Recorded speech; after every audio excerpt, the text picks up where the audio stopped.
NASCAR Xfinity Series playoff driver Noah Gragson joins the show today.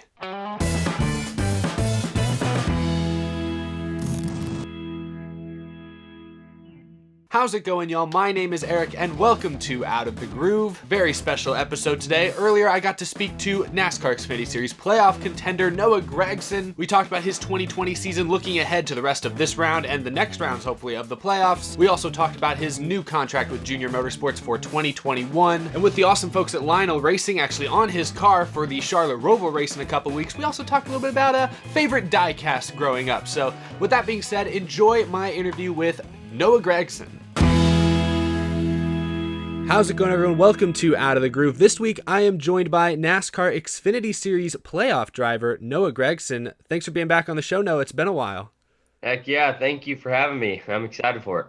Yeah, we're excited to have you. So it has been a few months since you were last on the show, and last time you were on the show, I remember you talked about how uncertain your 2021 plans, how you hope to be back with JRM, but of course, a few weeks ago, you announced that you, in fact, will be back with Junior Motorsports for another season. So how does it feel now, knowing that you'll be back with this team for another season? Well, it takes a lot of weight off my shoulders, and it's going to be a great opportunity. I really feel at home here at Junior Motorsports. So yeah, I'm excited. I'm excited to finish this season off strong. That's really the most important goal right now, and just to be able to work with the same group of guys again next year, and same crew chief, and still be in fast race cars. It means the world to me. What was that conversation like when you actually sat down and it was kind of agreed on that you're going to be back with JRM for another season? Well, it came along really fast, actually, and 2 or 3 weeks, I'd say, of going back and forth. And, it feels like a family here at Junior Motorsports. And I don't know, it's not a handshake deal by any means, but just everybody here is just really easy to work with. And um, we work with them really good. And I feel like I fit in here personality wise as well. So um, that's why I was able to come along so easily, just because everybody's so good around here. And you created quite the buzz on social media when you sort of teased this by tweeting out that pen emoji. What kind of inspired that campaign, I guess, for lack of a better word? Well, I figured I didn't want it to be like any other really like announcement, like re-sign announcement. Does that Mm-hmm. make sense? So like I feel like those kind of just get swept under the rug and whatnot. So it actually kind of, I didn't know we were going to announce it that way. I was just trying to get people talking and get my name onto people's Twitters, and kind of create a little bit of a buzz. And I guess it kind of did. So Yeah. it worked. So yeah, I tweeted the pen emoji, and then did an Instagram live, and just got people interested. It's silly season, and there's a lot of rumors going around, and you hear a lot of stuff, but you don't know what's true and what's not true. So I figured I could stir it up, and so it was a lot of fun being able to do that, and then releasing it with Miss Kelly Earnhardt. She's awesome, and just a great boss to us at Junior Motorsports, but a great leader as well. So we had a little bit of fun with it and released it. Junior Motorsports did, and so um, I'd say it went really good. Yeah, I certainly the Instagram live kept me awake for an extra hour or so. That Did was it? that was amusing. I thought that was very clever. That was something different. So I appreciated that. I have to ask this: were there any other conversations beyond Junior Motorsports before you ultimately agreed on this deal, or was it really you had your eyes set on that contract from day one? Just set on Junior Motorsports from day one. I feel like I need another year of maturing and another year of experience, if not more.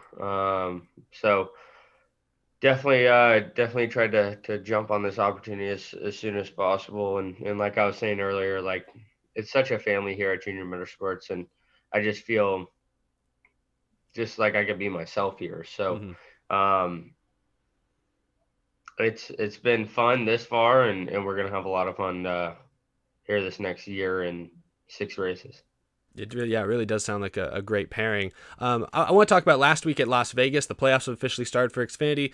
You had a solid race, a great race, and I thought it was remarkable. They talked about it on the broadcast, and I heard you say afterwards, you had a bloody nose during the race, and I heard you say you grabbed like some, was it foam you said off like the Yeah. side of the car? Like, how big of a mess was that, and how did you manage to Well, race through I all was that? I was in the car and it all started like pouring down my face. Oh gosh. And I thought it was like snot. It probably sounds gross at first, but I thought I just had a runny nose or something. But it wasn't a runny nose; it was blood. And um, so I'm like, well, I'm racing right now. Like, I Bad guess I could timing. keep it pouring, but it was kind of annoying because I could feel it, and then it was running in my mouth. I could taste it and stuff. So I figured I'd just grab a little bit of that roll bar padding up here, like right in front of me on the A pillar, and like I grabbed a little corner of it, shoved it up my nose. Um, but I actually came in for a pit stop and got a tissue and was able to finally get the tissue up there. But before I was able to get the tissue up there, was trying to get that little piece of foam out. It was probably the size of a, I don't know, a M&M or something. And so I put it up there and it got lodged up in there and stuck. And I was like trying to like snot rocket it out and Goodness. stuff. It wasn't happening. So definitely a first time for me, and fingers crossed it doesn't happen again. Goodness me, yeah, that that is something else. Can't say you hear about that kind of Hmm. issue coming up very often. Well, there's a lot of huge news this week. I want to get your take on this. Obviously, they haven't confirmed the 2021 Xfinity Series schedule yet, but we know Cup is going to feature plenty of changes with all the new road courses and a Bristol dirt race. We do know, or at least it sounds like, the Xfinity Series is going to be one of the series racing at like Circuit of the Americas next year, a new road course to NASCAR. Are you excited about any of this, about the schedule changes you've heard so far, or is it still kind of all just a big unknown for a driver like you? No, I think that it's really good for NASCAR and really good for just the sport as a whole. I think everything's going really good, and I really like the changes that are happening right now. So um, I feel really certain that we're going to be doing the same thing probably. Mhm. I don't know that, but that's how I feel like it's going to happen. So I probably will be wrong, but I I expect we'll go to a lot of the same tracks as Cup probably. Um, and so that'll be interesting going to Coda. Is it is it Xfinity on dirt too, or no? I have Or is no that what idea. we don't know? I don't think we know yet. So, good luck Uh, planning for that one. well, I don't want Xfinity to be on dirt. Do you have a lot of dirt racing or any dirt racing in No, your dude, I'm gonna background? suck so bad. Uh, I feel like everyone's going to kind of be a fish. Not everyone. There are going to be some drivers, obviously, that maybe know what they're doing, but a lot of guys are going to be a fish out of water, even in the Cup race on that one. Oh, Eric, it's gonna be insane. I don't know what to expect. Yeah, I don't think anybody does. Well, just looking at this season, the rest of this round of the playoffs is pretty insane. Talladega this weekend, then Charlotte Roval afterwards. You're in a pretty good spot. You're 36 points above the cut line right now, but going into Talladega, how does that change your approach to this race at all, or are you just going for it?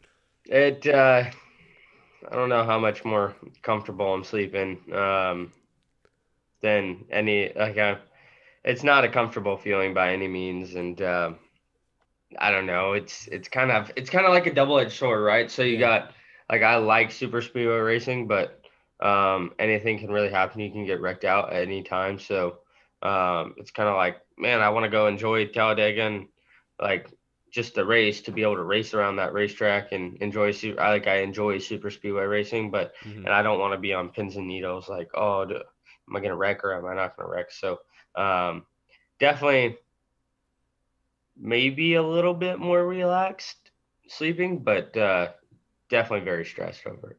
Is your approach going to be very much like go for the win, run up front? You going to kind of ride around the back, work with your team? It's like, is there any sort of change to your approach in that way? I'm gonna try to lead every lap. Sounds good. I'll look forward to hopefully seeing that happen. Um, We'll try. I don't know if it'll work, but I'm gonna try. I mean, everyone kind of has the same plan. It only works out really for one guy at the end of the day. But hey, you've run up front at the super speed. You already won at Daytona this year, so I'm sure a lot of people will have you high on their list as far as favorites for this weekend. But Let's Fingers crossed. Well, the super awesome folks at Lionel actually sent me one of your scheme or diecast for this year. Yeah, there you go. You got the hat. I got the car. Oh, no way. What, bro? What the heck? How is this even possible? But this is the scheme that's going to be on your car for the Roval in a couple weeks. I know this is Lionel's 10th anniversary season as the official diecast of NASCAR. How cool is it that Lionel is celebrating this milestone with a driven by diecast type paint scheme on your car Well, in a couple weeks? it's really special.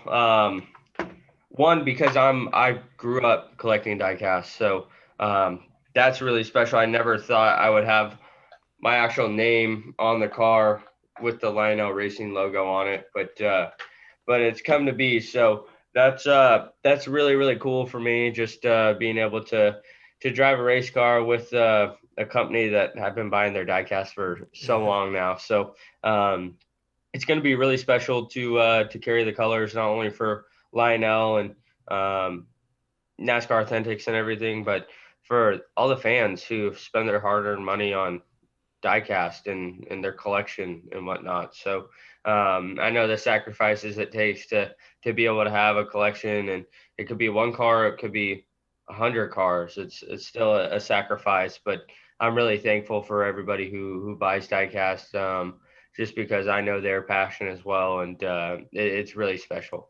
Well, you said you collect a lot of diecast yourself growing up. But do you have any favorites that you've collected over the years? I have a few. I was more of a paint scheme collector rather than a specific driver collector. Mm-hmm. But I'd say either the Dale Jr. Daytona win in the Wrangler 3 car, Oh yeah. and Nationwide. I like that car a lot. I like Dale Jr. Xbox One Mountain Dew car where he ran at Talladega, I believe. And then I don't know. There's something about the Kyle Larson 32 Clorox car Oh yeah. that he ran that I really like. I don't know why, It got the whole but front end tore off at Daytona that one yeah, time. I know it's not a race version, but That would be it's something. Just take a definitely. sledgehammer to it, and there you go. You I got know. it. Just Really uh, commit to it. That's awesome, though. Well, the Xfinity Series has been super fun to watch on road courses this year. So I know Talladega's coming up, but with the Roval wrapping up this round, how confident are you that you can get the Lionel Chevy into victory lane? well, I'm super confident. I had a sim session yesterday and was able to make some laps around the track, and I felt really really confident with the amount of speed I had from my first lap out there to the amount of speed I had to end the session. They were only separated by 3/4 of a second. So like normally you're 2 or 3 seconds off when you fire off for your first lap, but I mean I haven't been there for a year to the simulator at that track, so um, that just tells me that I feel like I can fire off with no practice. I don't know if I'd be that confident going into the race if we did have practice and qualifying, but because it's first lap of the race, like you got to go. And so there's going to be a few guys out there who don't have any experience. It's really, really challenging racetrack. Last year was the first year or the first time ever I went to a backup car was at the Roval in practice Oh yeah. and Rex. So with that being said, it's a pretty crazy racetrack, and there's not a lot of forgiveness out there, and really easy to go off track. So a lot of risk, a lot of reward, but that's what makes it so exciting on TV for the fans. And I've been up there and watching the grandstands back in 2018, and I always knew I wanted to get out there, and finally I did last year, and it's.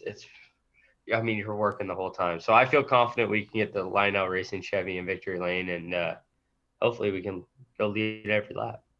Awesome. Yeah. Well, the next 2 weeks, two of fans' favorite races of the season. I have a feeling for the NASCAR Xfinity Series. Well, Noah, I really appreciate your time this week. Good luck the rest of this round of the playoffs, and of course going forward. Hopefully, we can love to see you in victory lane at Phoenix at the end of the year. That would be pretty fantastic. I hope so. Thank you, Eric, for having me on the episode, and I wish you the best of luck. And for those of you watching, go get your Lionel Racing diecast. There you go. Thanks, man. Thank you. there you have it. Again, a big thank you to Noah Gragson for being on the show. Speaking of that awesome Lionel Racing diecast, you can get the 1/64th scale version of Noah Gragson's Roval diecast at Target and Walmart stores nationwide, and you can get the 1/24th scale diecast at LionelRacing.com, other favorite diecast retailers like ShopJuniorNation.com, or if you're at the racetrack here in the next few weeks, these are also available at official trackside merchandise haulers. Also, be sure to follow Lionel Racing on Facebook, Twitter, and Instagram. Thank you all for watching today's episode. Be sure to subscribe if you are new to the channel for more awesome interviews with drivers like this one, and of course, a huge thank you to my fantastic Patreon supporters. Could not do this show without your tremendous support. It's officially Talladega weekend, going to be a lot to talk about after this action-packed weekend of NASCAR racing, so I hope you all enjoy. I will see you again very, very soon. Take care, everyone.